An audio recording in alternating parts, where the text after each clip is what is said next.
같은 비트코인을 두고도 누군가는 국가 전략을 말한다. 누군가는 오늘 수익률을 말한다. 같은 자산이다. 같은 시장이다. 그런데 결과는 놀랄 만큼 다르다. 왜 이렇게 갈릴까? 비트코인을 둘러싼 싸움은 차트 위에서 벌어지는 싸움이 아니다. 이건 정보의 싸움도 아니다. 이건 시간을 어떻게 대하느냐에 대한 싸움이다. 이 국가와 기관은 시간을 자산으로 본다. 시간을 쌓을 수 있는 것, 보관할 수 있는 것으로 본다. 개인은 시간을 비용으로 느낀다. 기다리면은 손해보는 것 같고 움직이지 않으면은 뒤처지는 것처럼 느낀다. 그래서 국가와 기관은 비트코인을 보유한다. 개인은 비트코인을 거래한다. 이 차이는 태도의 차이가 아니다. 성향의 차이도 아니다. 이건 출발선부터 다른 구조의 차이다. 그리고 이 구조는 시간이 갈수록 결과의 격차를 더 크게 만든다. 오늘은 왜 비트코인이 국가와 기관에게 점점 더 중요한 자산이 되었는지, 그리고 이 흐름 속에서 우리 같은 개인은 어떤 선택을 해야 끝까지 남을 수 있는지에 대해 차분하게 이야기해 보려 한다. 이건 관점 하나가 자산의 성격을 어떻게 바꾸는지에 대한 이야기다. 좋아요, 구독, 알림 설정을 눌러주시면 더 좋은 콘텐츠로 찾아뵙겠습니다. 여러분의 응원이 콘텐츠 제작에 큰 힘이 됩니다. 개인은 비트코인을 보며 자연스럽게 묻는다. 얼마까지 오를까? 지금이 고점일까? 언제 팔아야 할까? 이 질문은 너무 자연스럽다. 우리 대부분은 평생 이런 방식으로 돈을 다뤄왔기 때문이다. 하지만 국가와 기관이 비트코인을 보며 던지는 질문은 전혀 다르다. 이 자산은 누가 만들었는가? 이 자산의 규칙은 누가 바꾸는가? 이 자산은 정치적 압력에서 정말 자유로운가? 이 자산은 권력의 명령을 거부할 수 있는가? 이 질문은 돈에 대한 질문이 아니다. 권력에 대한 질문이다. 국가가 통화를 발행한다는 건 단순히 지폐를 찍는 일이 아니다. 그건 사람들의 시간을 조용히 그리고 지속적으로 재배분할 수 있는 권력을 가진다는 뜻이다. 인플레이션은 뉴스에서 말하는 물가 상승이 아니다. 인플레이션은 어제의 노동이 오늘의 기준으로 조금씩 아무 말 없이 깎여 나가는 과정이다. 국가와 기관은 이 메커니즘을 너무 잘 알고 있다. 그래서 그들은 비트코인을 수익을 내기 위한 상품으로 보기 전에 권력의 영향을 받지 않는 자산, 권력으로부터 거리를 둘 수 있는 자산으로 본다. 개인은 기준이 자주 바뀐다. 월급이 기준이었다가, 집값이 기준이었다가, 주가가 기준이었다가, 달러가 기준이었다가 다시 바뀐다. 기준이 바뀔 때마다 마음도 흔들린다. 내가 잘 가고 있는지 뒤처지고 있는지 계속 확인하게 된다. 하지만 기관은 다르다. 기관은 기준 없이는 존재할 수 없다. 연기금, 보험사, 대기업, 국부펀드 이들의 세계는 모두 기준 위에서 움직인다. 부채를 평가할 때도, 현금 흐름을 계산할 때도, 리스크를 관리할 때도 반드시 기준이 필요하다. 그래서 기관이 비트코인을 바라볼 때 중요한 건 내일의 가격이 아니다. 이 자산이 10년 뒤에도 기준으로 남아있을 수 있는가다. 비트코인은 공급이 정해져 있다. 누군가 마음대로 늘릴 수 없다. 규칙은 쉽게 바뀌지 않는다. 국경을 넘을 수 있고 누구의 허락도 필요 없으며 검열하기 어렵다. 이건 수익률의 언어가 아니다. 기준의 언어다. 그래서 기관에게 비트코인은 투기 자산이 아니라 기준 자산의 후보가 된다. 국가가 가장 두려워하는 건 전쟁이 아니다. 신뢰 붕괴다. 통화에 대한 신뢰가 무너지면 사람들은 단순히 소비를 줄이는 게 아니라 국가라는 약속 자체를 의심하기 시작한다. 그리고 한 번 무너진 신뢰는 정책 하나로 회복되지 않는다. 그래서 국가는 늘 대비한다.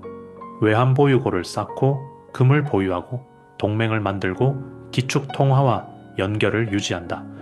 하지만 지금 세계는 점점 어느 한 나라의 약속만으로는 설명되지 않는 방향으로 가고 있다. 그래서 국가는 중립자산을 원한다. 어느 국가의 승인도 필요 없고 어느 정치 세력의 눈치도 보지 않는 자산. 그 지점에서 비트코인은 투자 대상이 아니라 체제 리스크를 분산시키는 장치가 된다. 국가가 비트코인을 바라보는 순간 비트코인은 종목이 아니라 시스템의 일부가 된다.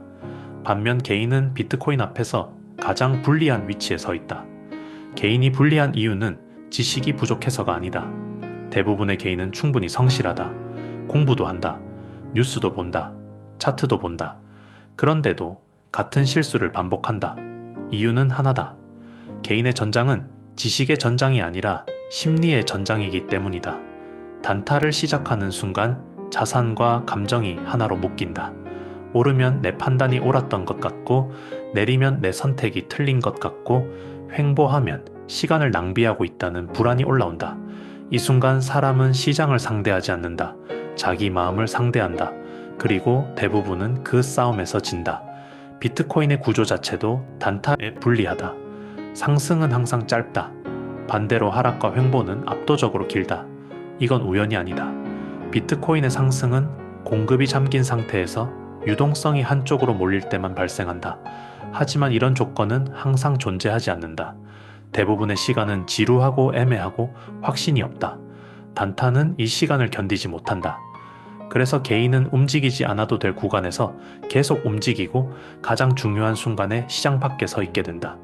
비트코인은 기다린 사람에게만 보상을 준다. 기관이 유리한 이유는 정보 때문만이 아니다. 구조 때문이다. 기관은 매매 빈도가 낮다. 비용이 적다. 감정으로 결정하지 않는다. 규칙과 시스템으로 결정한다. 개인은 혼자 결정한다. 마음이 흔들리면 계획도 흔들린다. 기관은 흔들리지 않게 설계된 구조로 투자한다. 개인은 흔들리는 인간이 그대로 투자한다. 이 차이는 시간이 지날수록 결과의 차이로 명확하게 드러난다. 그럼 개인은 어떻게 해야 할까? 개인은 기관을 이길 수 없다. 하지만 기관이 만들어 놓은 게임의 방향에 편승할 수는 있다. 핵심은 하나다. 거래에서 보유로 옮겨가는 것이다. 비트코인을 빠르게 벌기 위한 수단이 아니라 시간을 보관하기 위한 수단으로 바라보는 순간 게임의 성격이 바뀐다. 생활비와 투자금은 반드시 분리해야 한다. 생활이 걸린 자산은 결국 생활이 흔들릴 때 팔린다. 개인에게도 정책이 필요하다. 정해진 날에 산다. 규칙 없이 움직이지 않는다. 기준은 가격이 아니라 수량이다. 이렇게 기준이 생기면 시장의 소음이 조금씩 줄어든다. 국가는 불안을 관리하기 위해 비트코인을 산다. 개인은 불안을 해소하기 위해 비트코인을 사고 판다. 같은 불안을 다루지만 방향이 다르다. 그래서 결과가 다르다. 나는 비트코인을 부자가 되기 위해서만 들고 가지 않는다. 내가 원하는 건 확신이 아니라 기준이다. 성실함만으로 미래를 설명하기 어려운 시대에 아빠로서 지킬 수 있는 기준 하나를 조용히 쌓아가는 일이다. 국가와 기관은 이미 움직이고 있다. 조용히 천천히 되돌릴 수 없게. 개인은 그 흐름을 이해하고 흔들리지 않으면 된다. 빨리 벌기보다 오래 남는 쪽을 선택하면 된다.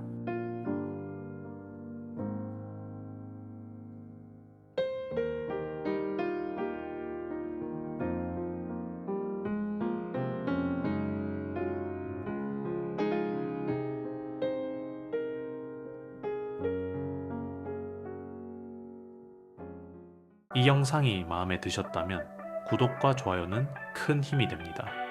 빠르게 움직이는 세상 속에서 우리는 느리지만 단단한 투자를 이야기합니다. 아빠의 투자 일기 다음 이야기에서 또 뵙겠습니다. 이 채널은 아빠의 투자 일기를 공유합니다.